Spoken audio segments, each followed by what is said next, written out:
Hello, I'm in a 2013 Nissan Pathfinder, and today I'm going to show you how you would check your oil level. So first you open the hood, and then while the vehicle's off, you head over here. This will be where you add your oil to, and then down here you'll find your dipstick. So you pull this dipstick all the way out, and then clean it off nice and clean with the rag. Stick it, and then you pull it back out all the way again. And then you'll look at these notches here, make sure the oil is within these couple notches, ideally towards this top bend.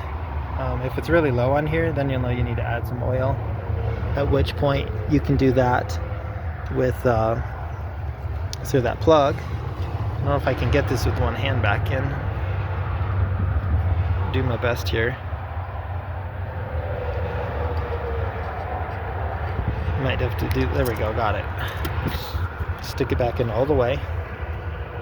So let's say we do need to add oil. You unscrew this cap while the engine's off.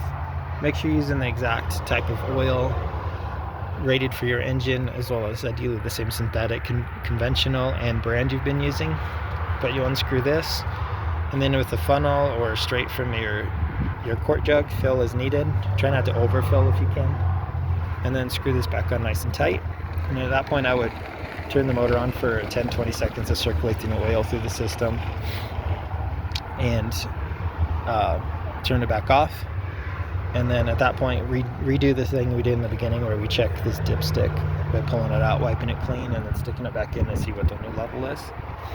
And don't do any of this in lieu of your regular oil changes, which typically you do by putting the vehicle on a lifted area so you can get to the oil pan underneath. You pull the plug, drain out all the old oil, replace any filters as needed, screw it back in nice and tight, and then up here add all the oil recommended for your particular motor. Screw it on, and then you should be able to drive as normal. But I hope that's helpful. Hope you have a wonderful day.